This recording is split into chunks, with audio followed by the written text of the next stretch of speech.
Hello, good morning mga kapage. So for today's vlog pala ay maglilinis pala ako ng kusina ng aking nilulutuan guys. Kaso mayroong nagdi-disturb po sa akin. Ayan ang aking handsome boy.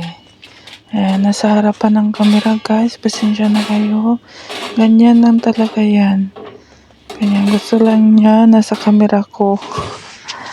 Pero okay lang naman guys, i-enjoy lang, na-enjoy din ako, ganyan. So ayan bes, yung linis-linis tayo bago magpasko, ayan. Pero ito lang po talaga ang ginagawa ko guys, araw-araw, nililinis ko yung wall. Pagkatapos kong magluto guys, nililinis ko talaga yan guys, ayan. Pero yung side na ganyan, yung i-on mo siya, hindi masyado kasi mahirap yan linisin. So, ngayong araw, linisin natin. Ayan, so, kailangan linisin ang ating stove, guys. Kasi, yan po kasi yung ginagamit natin sa araw-araw. So, kailangan araw-araw mo din pala talagang linisin yan, guys. Yung sa ilalim, sa taas, at saka sa dingding. Ayan. Para po, pag naglinis po kayo bukas, hindi na didikit yung mga niluto mo guys. Kasi yung iba kasi magtatalsik-talsikan yan dyan kahit saan. Ayan. So kaya dapat araw-araw nyo talaga itong linisin. Ayan. So ganyan po ako maglinis. Ayan.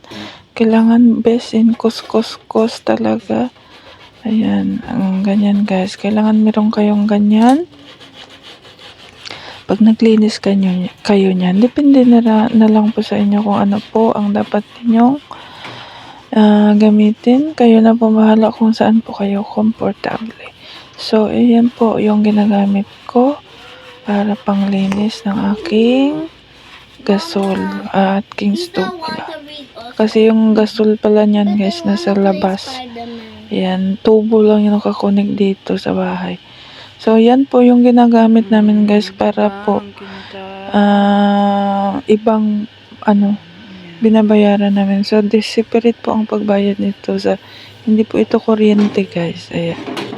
Ito po ay nakakunik po ito sa baba. So, hindi po kami nagamit ng electric guys kasi para maiba naman. So, ayan. So, best in linis na rin po ako sa aming bintana guys. Ayan. Tsaka yung aming exhaust fan guys kasi madumi na. So kailangan ko na talaga siyang linisin. Ayan, best in linis-linis talaga ang lola nyo guys. Kasi wala po yung asawa ko dito. So best in linis ako bago magpasko. So ayan. Kailangan linisin din yung bintana kasi dumidikit kasi yung mga oil sa bintana guys. Kasi hindi po nakadikit kasi yung exhaust fan namin sa labas. So, parang nasa loob. So, pag pala siya, pag i-on mo, nakadikit siya sa bintana. So, kailangan pa talaga namin niyang i-anuhin, guys. Magbayad ulit para idikit sa bintana. Ayan. So, naglinis na rin ako ng ating heater, guys. Yung heater namin para yan po doon sa, sa CR. Ayan. Doon sa toilet namin. So, ayun guys, ganun lang po kasimple maglinis ng kusina. Ng stove, ng iyong bintana, ng iyong fan, at saka ng iyong heater, at saka ng gamit na, like for example, ang iyong oven or whatever. Thank you so much for watching.